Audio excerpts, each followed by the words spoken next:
You're watching Let the Quran Speak. Who is a Muslim? What really does it mean to be a Muslim? What sort of principles and practices must one abide by? And what does it mean to be religious? Can we tell who a Muslim is by appearance, or manner, or lifestyle? Can one be a non-practicing Muslim? And what sort of beliefs put an individual outside the fold of Islam? With me is Dr. Shabir Ali. Dr. Shabir, this is a fascinating question, and a lot of people ask it because there are all sorts of individuals who claim to be Muslim. Sometimes there are individuals who critique Islam but claim to be a Muslim as well. The question is, how do you define a Muslim? This is not an easy question, and Muslim theologians have struggled with this throughout the ages. And they have arrived at a variety of definitions. On the strict end, one may present a set of beliefs and say that these are the beliefs of the Muslims. More specifically, they might say these are the beliefs of the Ahlul Sunnah, the people of the Sunnah, or the people of the Sunnah and Jama'ah, the community. And if one did not hold to these beliefs, then according to these theologians, then one would not be a Muslim. And most Muslims may not even be aware of these lists of individual items of belief.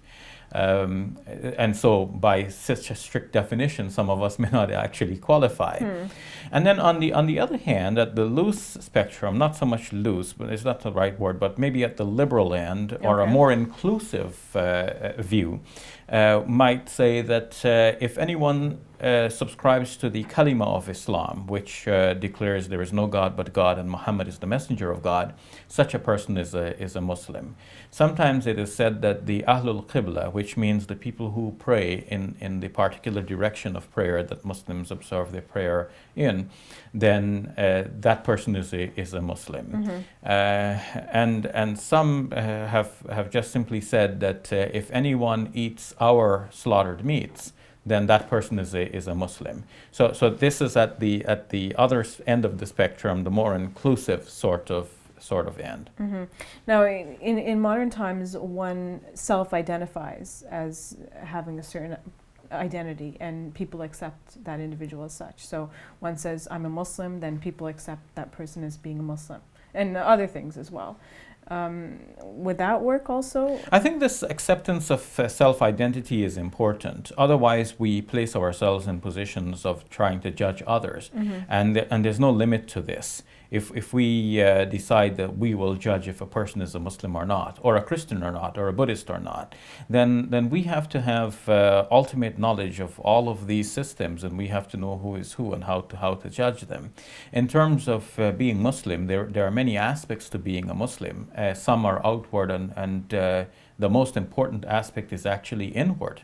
And sometimes the outward may be taken as a sign of what is inward. If a person says certain blasphemous words, we may take that as a sign that this is what the person believes. And obviously, often the person is expressing what he or she believes.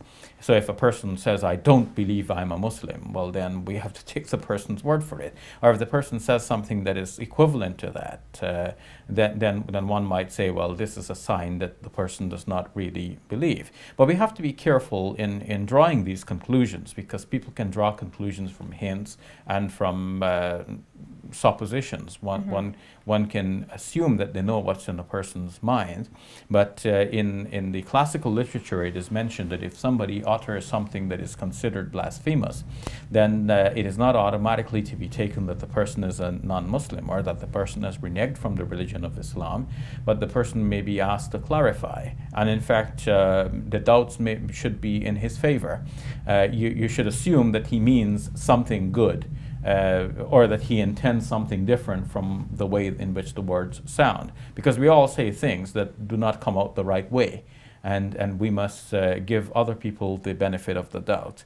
In a worst case scenario, a person might be brought to the courts and asked to reclaim his words or retake his words that are considered to be blasphemous, or to distance himself from his actions that were so deemed to be blasphemous, Mm-hmm. and that person would be given time to repent and and he would be offered the opportunity to learn more. Theologians might be brought to speak with him so that he or she gets clarity on some of the doubts that he or she had.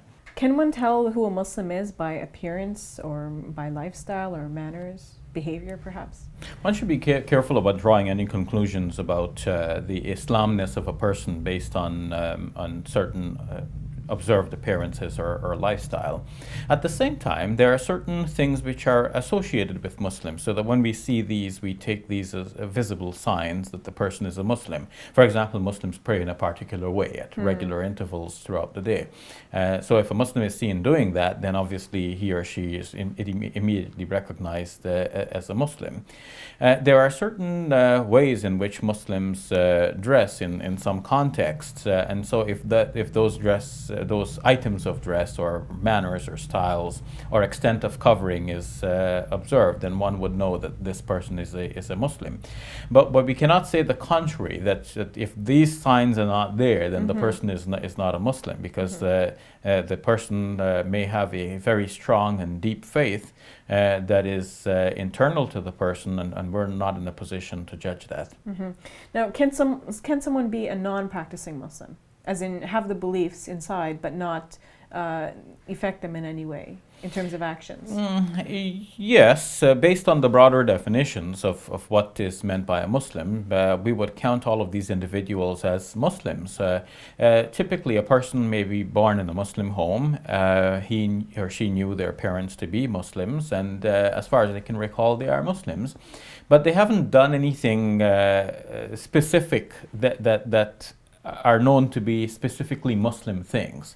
They may be good persons at heart, they are kind, generous, they give some charity, and so on. But they haven't thought, okay, I'm doing this because I'm a Muslim. They might have thought, I'm doing this because I'm a good person. And if you ask them, are you a Muslim? They may say, well, yes, but not a practicing Muslim. So they are still Muslims. And what do we say to such individuals? Well, practice. Idris Tawfiq has written an excellent article about this that is found on the On Islam website, and that encourages us to be kind to such individuals, but also to try and remind them that there are certain practices of Islam which are very important, and so it becomes a kind of an anomaly for a person to say, I'm a non-practicing Muslim. What puts an individual outside the fold of Islam? Based on the broad definitions which I'm attracted to, not necessarily in those specific words, I would tend to retain within my view of the Muslim circle all of those people who say I'm a Muslim. Okay. At the same time, we know that there are certain basic beliefs of Muslims, and we would expect that all Muslims would have these beliefs. And in fact, wherever we look, we see that Muslims generally do. First, the belief in God, that there is only one God, a belief in that God has angels, and belief in His books, the revealed scriptures, in His prophets, such as Abraham and Moses and Jesus and the Prophet Muhammad, and belief in God's knowledge and control of all affairs, and finally belief in our accountability before God in a life after death. So these are core beliefs of Muslims. Then there are the important practices which are known as the pillars of Islam. One might be failing in one of these practices, but if one at least acknowledges these in principle, that yeah, I should be doing that, but for some reason I've been negligent, but God willing, one day I will do them, then one is still subscribing to these, and these are the important practices. One, to declare that there is no God but God, and that Muhammad is the messenger of God. That is closely related to the belief system, but here it's put in terms of an action. It's an open declaration. Two, the prayers, which are done regularly throughout the day. And three, giving charity, one of the important pillars of Islam. And four, observing the fast during the month of Ramadan, and not necessarily in this order. And fifth, the pilgrimage to Mecca at least once in a lifetime. All right, we'll have to leave it at that. Thank you for your time, Brother You're Shabir. welcome. We'll take a break. When we return, we will answer questions we receive from you, our viewers.